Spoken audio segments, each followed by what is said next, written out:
Good evening. This is Jessica again. Hello.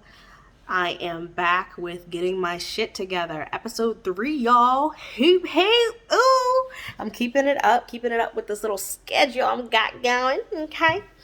Let's see. Today, I'm going to be updating you on the COVID-19 information that I left with y'all last week. So, got some updates for you there.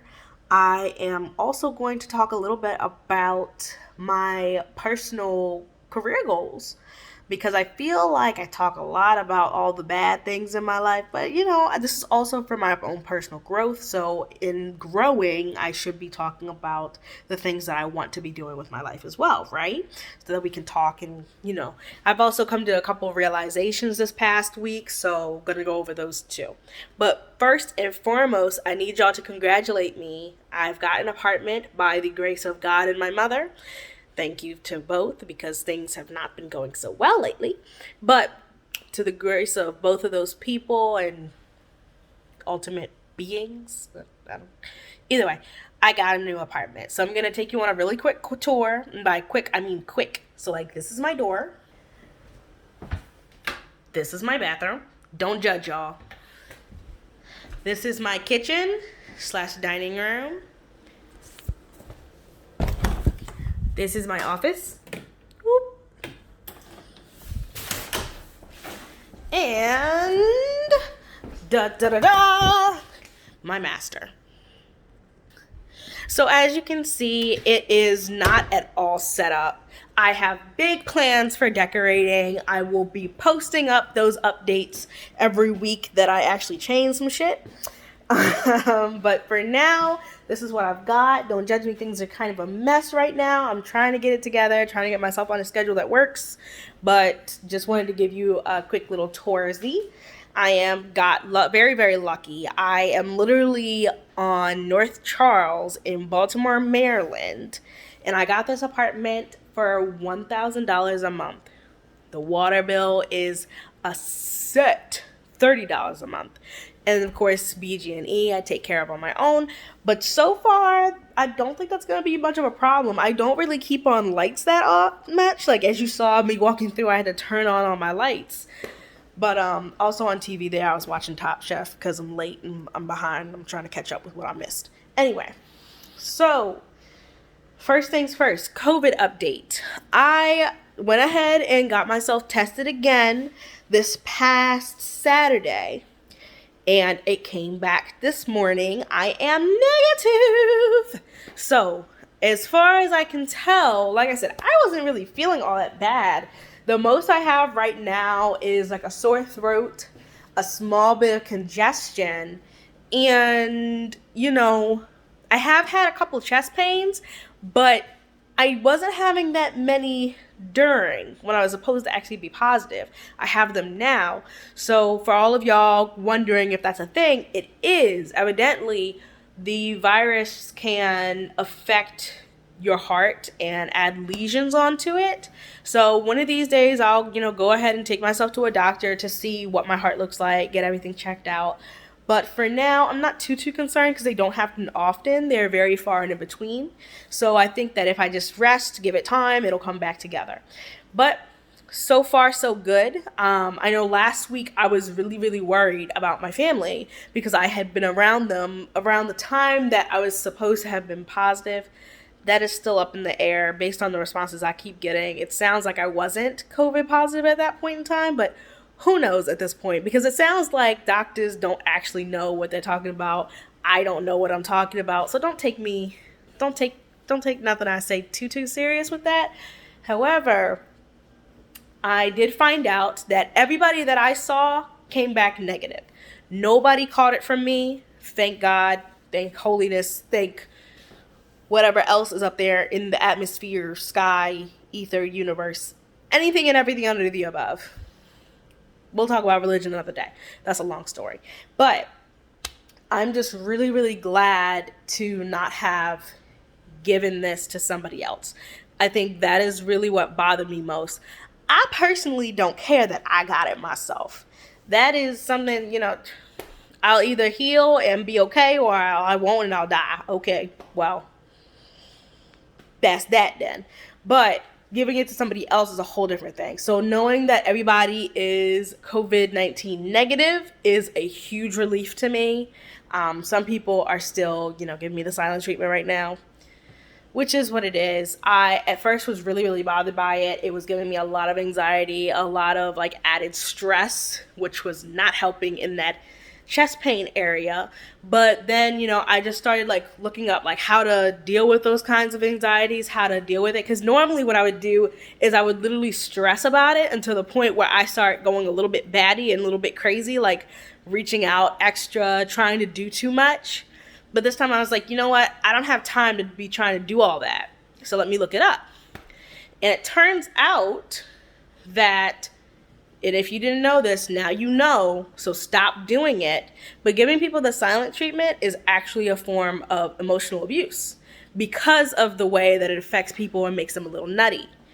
Now, for me, I don't know about anybody else, but it does make me pretty nutty.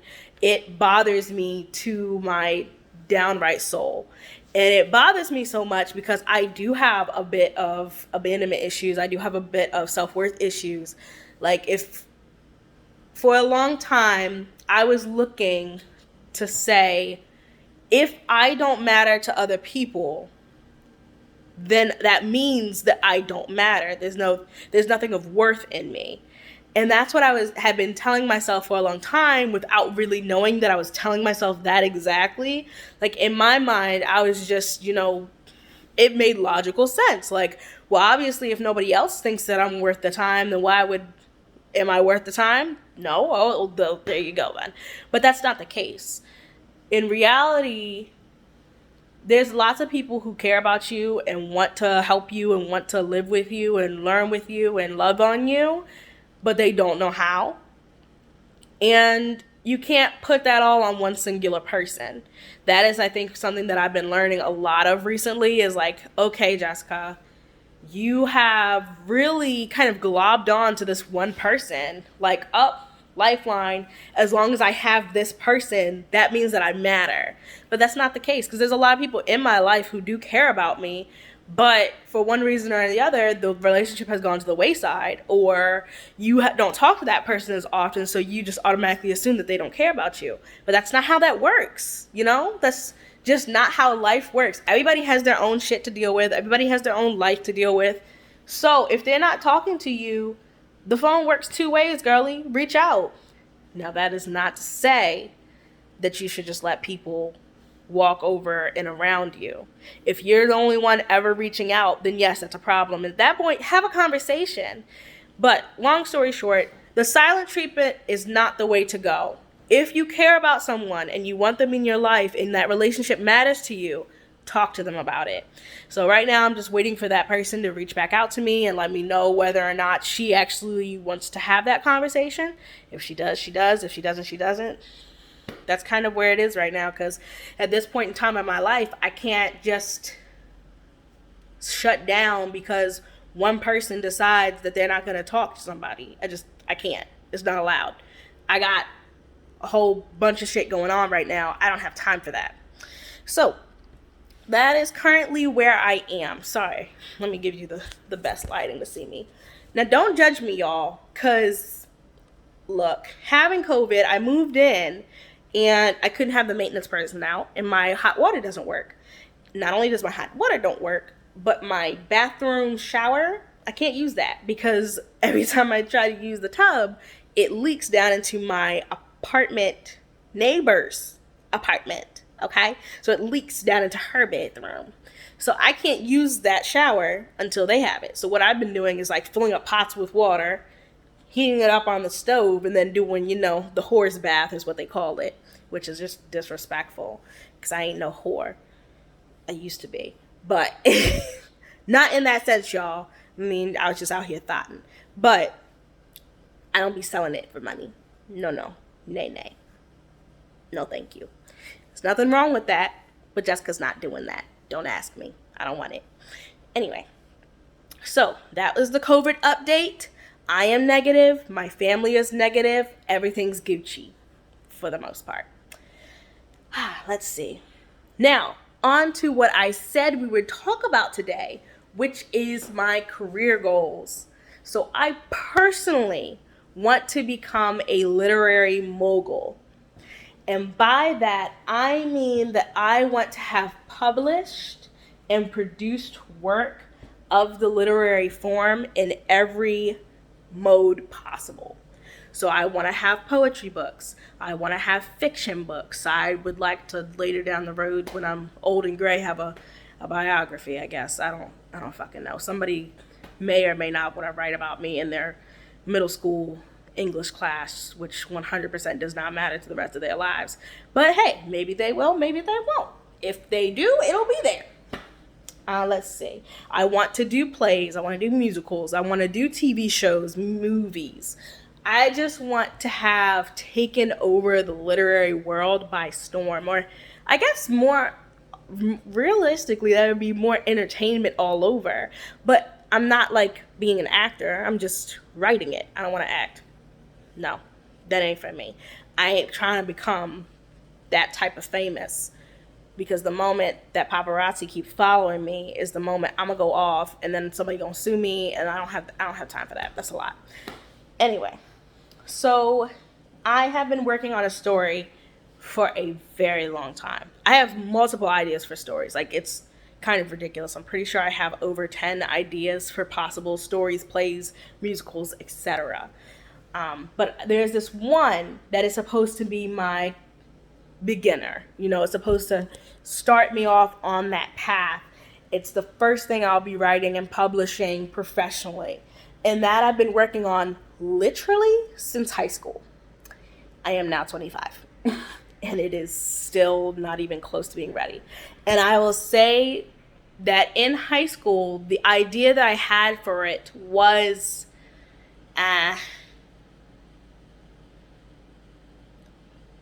kind of dumb. Like, it was out there and random and was not concise. It was not consistent. Now, mind you, the writing behind it was pretty good. It was just like, oh, okay, I could probably get into the story. But it needed to be refined. It couldn't just be immediately what I wanted it to be. So I only recently refined it. Like, literally 2 years ago was when I decided, okay, I can't do that.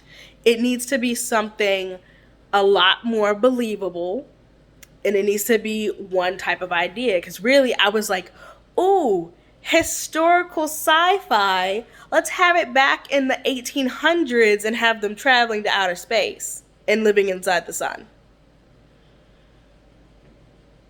No, Jessica. No, and they're shapeshifters. No, Jessica. That doesn't make any sense. So I have only recently really been digging my heels in to begin the process of drawing it back and bringing it back to a space where it actually makes logical sense. Okay, not completely logical, because it is fiction, young adult fiction to be specific, but logical enough sense where somebody will read it and not be like, what the fuck is this mess? Anyway. So now that I've done that, I've started fleshing out some of the history behind the series. Because as far as I'm concerned, nothing I write will be successful unless it is believable to some extent. And I say that being sorry. I have food on the corner of my lip, and I don't appreciate it making a cameo in this video. I am fat. Yeah, I love food. And by fat, y'all, I mean pretty hot and thick. Don't come at me. Anyway. But back to the story. God damn it. So I am only just fleshing out the history behind it, and what I want is for it to be so successful that somebody reads it and is like, so is she really trying to pass this as fiction right now? You're telling me that this whole entire world isn't real. That's what you're telling me. That's what I want my readers to do. I want them to read it and be like, bitch, this is real. This is real and you try to hide it. That's what I want.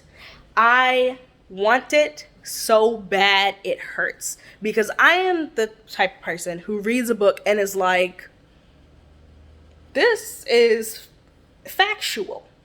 Use a lie. This is factual. Like, for the longest time, what was that one thing called? Something about the divide or between the divide. It was crazy. The book was insane. And it looked like the book cover was crazy. It was hardcover, and it had a crack down the half, and that's how you opened it. Something about the divide. I'll find it and tell y'all about it later. I can't remember exactly what the name was, but that book had me believing that shit was real because it was so well fleshed out. So that is what my entire focus has been on with this story for the past 2 years, is fleshing out the history behind it. And the more that I research on, everything that goes into it, the wars that went on back then, animals of that era, common phrases, common links, the more that I look into it, the more the story becomes alive. And I'm realizing that right now, I had this big idea that I would be able to publish next year. That's not even feasible. I want it to be, but it's not, because I need it to be to the standards that I'm looking for. And my standards are pretty freaking high, okay? So I am currently coming into this place where I'm understanding myself a little bit more.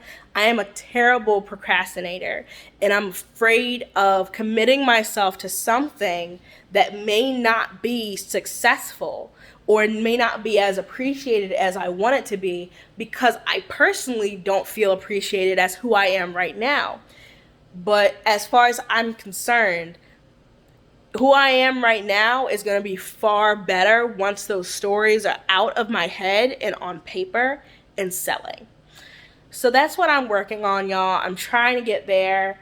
I think the hardest part about this right now for me is accepting that not everybody might like what I have to read, but still doing it anyway. Accepting that, yes, I may fail, but at least I failed in something that I love. And getting to a point where I feel comfortable enough to be like, okay, no more screwing around, just focus on writing. Because I've constantly been waiting for me to have like the perfect backup career or the perfect thing to pay my bills to be able to actually focus on writing. I've been constantly looking for the perfect place to write to be able to concentrate on my writing. I'm here now. I almost have the perfect job. That's a whole nother story. But I almost have the perfect job. I'm ready. I'm in a place where I think I'm good. Now, am I going to be able to really write it the way I want to and flesh it out the way I want to and stop listening to my own anxieties and my own insecurities? That's the next step. Because once I get past those anxieties and insecurities, I can finally bring out the story that has been waiting to be told. And I think that is another thing that'll keep me from those dark feelings. I've told y'all before, I did try to kill myself. It was just unsuccessful. Obviously. Hello. But I think that focusing in on my story finally is kind of what's going to keep me away from that area. Because when I think about it now, like if I get sad and I'm in the dumps and I think about my story, because it does start to become one of those things that I think about aside from my family, I am even sadder at the thought that my characters won't be realized. I am disappointed and disheartened that that story won't be told. Somebody won't be able to read that. That world won't be able to take on a life of its own and grow farther. As you can see, I'm wearing a Harry Potter Wizarding World hat because, yes, I like Harry Potter. That's kind of like where I stay. If you have a conversation with me about Harry Potter, we can last all day long and into the next week. However, I digress. Once people started to read that story and started to love it as much as they did, that world became real. I don't care what nobody says. Everybody always like, well, it's just a book. It's just a character. Why are you crying every time you see Snake come up on the screen? Well, it's because to me, that person is real. Why? He was fleshed out. He was created. He was born out of words and paper and ink. That shit is insane. Like, once you get into it that much, those worlds become real to you. And the idea that I would pass on and not have put that world into perspective for everybody else to read and experience bothers me to the core. And by bothers me, I mean it encourages me to write it so that people can experience it, which I think in turn will help me from not wanting to kill myself. So, I think I'm doing pretty good, guys. I'm feeling good. I am getting to what I need to get to. I'm figuring out myself a lot more after this past week of isolation, because Lord. And I'm feeling really, really good. I'm feeling inspired. I'm feeling ready to write. Also, sorry if some of these are morbid for y'all. I personally don't see them as sad. Like, these have been actually really, really helpful to me so far. Like, I've been growing nonstop since I started doing these videos on a personal level. Obviously, I'm not growing physically. I'm 25. I've stopped doing that. But I'm definitely feel myself changing. So if you guys think that these videos are morbid, again, sorry, bruh. I don't feel like they're morbid. I'm very happy with these videos. They're helping me, and that's what they were made for. So if you don't like it, fuck off. If you do, stay on. Keep watching. I'll be making more videos. But thank you again so much for coming to visit my channel. If you are, I see that I have a couple views from the last 2 weeks. Thanks, y'all. They're still under the double digits, but it's okay. I appreciate the watches anyway. But anyway, bye.